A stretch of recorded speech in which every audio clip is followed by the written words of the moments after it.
The Hawkeyes showed from the get-go that they had been looking forward to their Big Ten showdown with Michigan in sold-out Kinnick Stadium.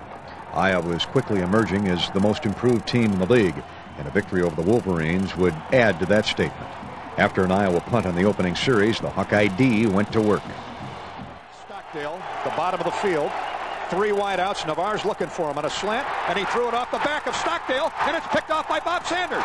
Sanders' knee will be down at midfield. The interception put the Hawks in business at midfield, but the Wolverines' tough defense held, as did the Hawkeyes on the next series.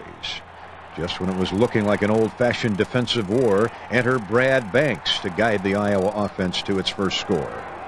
Cunningham and David Porter's away, so it's 1st and 10, and Banks quickly back to pass. Pumps short, goes long. He's got a man wide open. It's Tim Dodge. 30, 25, heads for the far side of the field. He's at the 20, inside the 20, down at the Michigan 18. It's 1st and 10 Hawkeyes.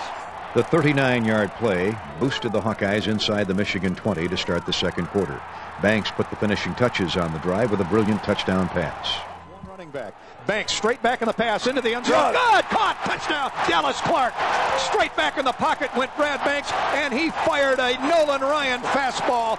Later, after Michigan misfired on a 44-yard field goal attempt, the Hawks moved quickly into Michigan territory, eventually settling for a 26-yard Nate Kating three-pointer and a 10-0 lead. Iowa continued to play lights-out defense, keeping the Wolves' offense scoreless as the half closed in. However, special teams mistakes would again prove costly for Iowa. Good snap and get the ball away here. Michigan's coming, and they're coming Bard, and they block it. It's in the end zone, falling on. Touchdown. The Michigan score was a big blow to the Hawkeyes' first half effort.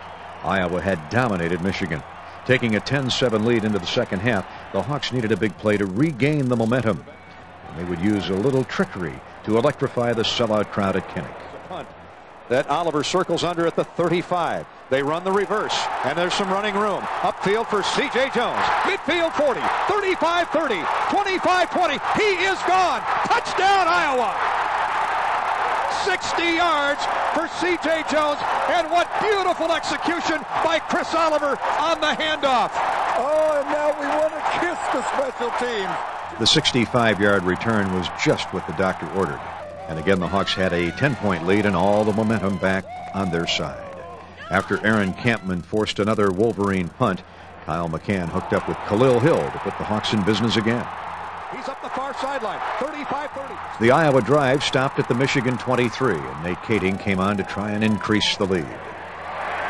Kating's kick gave Iowa a commanding 20-7 advantage, and it was looking like they had the game under control. But Michigan, once again, comes up with a huge play to bring the Wolves right back into it. The 77-yard hookup led to a Chris Perry short touchdown run from the 3, and just like that, the Hawk lead had dwindled to 6.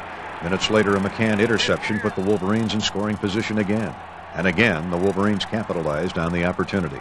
Now into the fourth quarter, Iowa needed to answer. And it would, led by who else? Bob Sanders. The turnover gives Iowa the ball at the Michigan 35. McCann and Jeremy Allen connect to set up shop at the 8-yard line. Iowa's lead would be short-lived as quarterback John Navarre hit Sean Thompson for 6.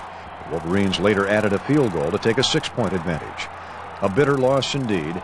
Another game that the Hawkeyes could certainly have won, and a loss they would have to quickly forget about, with Wisconsin looming next Saturday.